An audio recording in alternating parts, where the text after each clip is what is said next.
What's up guys, Brian here in the Gecko Lab. This is the weekly Hatchling report. Well, thanks for joining me today guys. I appreciate you tuning in. As always, I've got some awesome new hatchlings to show off, some good stuff that's hatched here in the last couple weeks. But before we get into the geckos, I had something I wanted to share with you guys. This is a Megalodon Tooth. Now you guys might have seen these before, and I'm sure a lot of you know what the Megalodon is. Basically, the Megalodon was a giant prehistoric shark. They went extinct about 100,000 years ago, but they were huge, like 60, 70 feet long, easily 3 to 4 times the size of even our biggest great white sharks we see today. And their teeth can actually get up to like 7 inches in length. The biggest ones ever found are 7.5 inches. Anything over 6 inches is really, really rare. They say less than 1% of Megalodon teeth they find are 6 inches.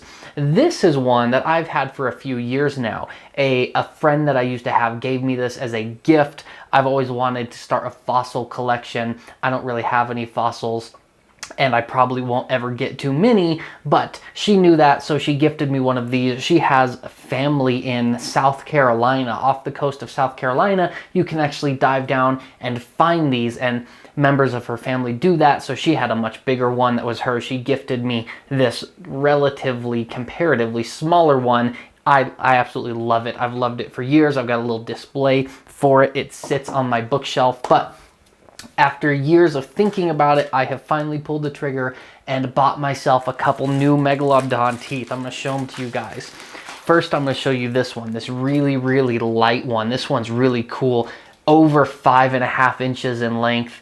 Absolutely massive. You can see compared to this is the one I've been looking at my whole life. I like this one because it's darker. I like the darker color ones, but this one is so big, and I'm amazed how sharp they are. They've got a serrated edge, exactly like a steak knife. Like, go into your kitchen and look at the serrated edge on your steak knife. That's exactly what this is like. I could literally cut my steak with this 400,000-year-old prehistoric shark tooth. It's fantastic. This one's missing a lot of the enamel, and the root isn't in great shape, but that's okay because I love it. I think it's so cool. The next one I got, it was pretty cheap because it's not a nice tooth, but I really like it, is this one that is still embedded in the limestone where they mined it. I really like this one. You can't see the root, but I wanted one that was embedded in the limestone. I think it looks cool. I think it looks more natural. I've thought about maybe putting this in a planted vivarium, like building it into the background and using it as a display piece in the background of a vivarium. I thought that would be pretty cool, but I thought this one was neat looking. I like how it's still in the stone. And then the last one I have to show you is my favorite. This is the cool, like, this one is giant. Check this out. It's almost 6 inches, like 5.85 inches. The price skyrockets once you pass that 6-inch mark. So as much as I wanted a 6-inch tooth, they're just so expensive. So I went for this guy, almost 6 inches. Again, it's so sharp. Like, I could legitimately, if you like really pushed and hashed on yourself, you could slice yourself open with these. I am really impressed at how sharp this is after millions of years, potentially, how old this tooth could be. I just think these things are so cool.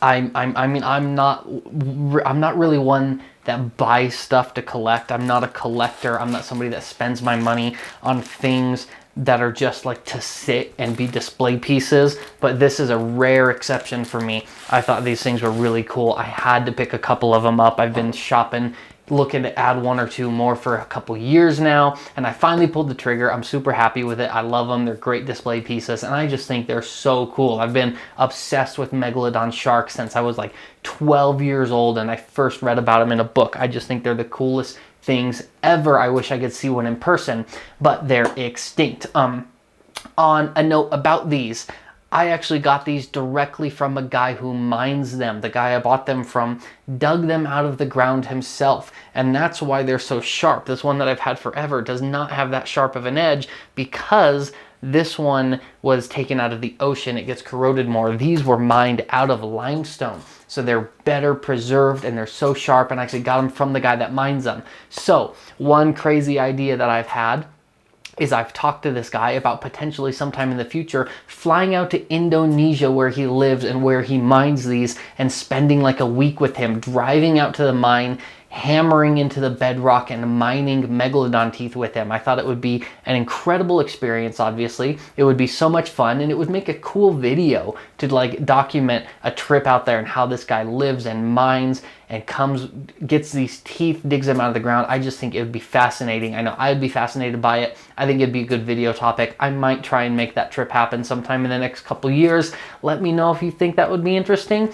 Also, I can buy more of these teeth from him. If you guys want one, I've toyed with the idea of buying like a 10-pack of teeth with him, from him, at like a, you know, I could get them at a slightly discount if I bought like 10 of them, and then I could put them back up on the website and resell them to you guys, and they would be a little bit cheaper that way. So I could sell them at a good price. I thought maybe if you guys were interested, I might try and buy like a 10-pack of teeth. A good one, like these bigger ones I have, can run anywhere from like the $500 to $1,000 mark each for good quality big ones like this. So if you guys are maybe interested, if you'd like to collect one or two, let me know in the comments down below or shoot me an email. I might be willing to buy a 5 or 10 pack and have in a section on my website to sell these if there's any interest in it. I thought it was a cool idea.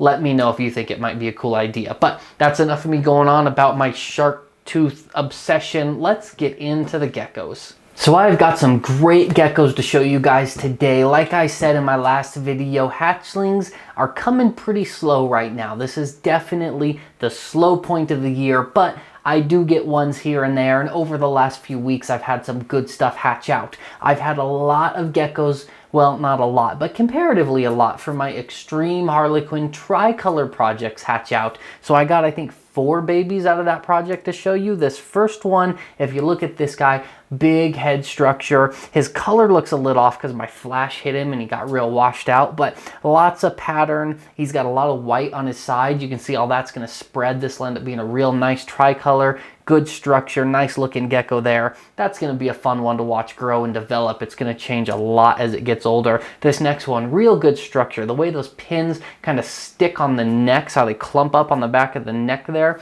they're going to have real long pins when they grow up. When you see that, I like that a lot. And again, tons of pattern down the side. These are just so much fun to watch grow because they change so much as that pattern explodes when they hit that 10-12 gram mark up until about the 20-25 gram mark. These guys really do a lot of changing that makes them a lot of fun to watch. Next up, I've got this one. Again, you can see those clumped up crests behind the neck. Great structure. I love the white tips on the crests on this one.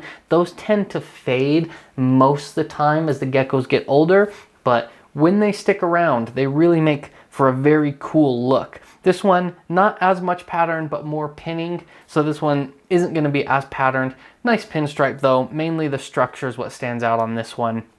And then the last guy, again, real droopy crest, good structure, but the white on the sides is what you want to be looking at here. Those big white, almost flame looking markings coming up the side. This guy's going to have a solid white wall by the time he grows up. The base pattern is almost going to be completely gone, and that secondary white tricolor overlay pattern is going to be just a solid wall down his side. I really like that guy, and his eyes are so gorgeous. Just look at that eyeball. I really like the shape of the pupils. Fantastic.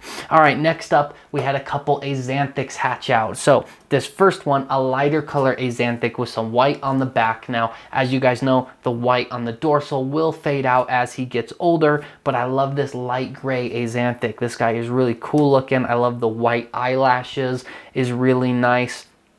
These guys just don't get old. They look fake. They just look so fake. In person, I promise, they look even more fake than they do in these photos. So cool looking. This second axanthic is a much darker one. Check this guy out. Super dark, white tips on his crest. Those white spots over his eyes look really cool. Great dark base color. This is going to be a really cool dark one with a light grayish back when it gets older. I like this guy a lot.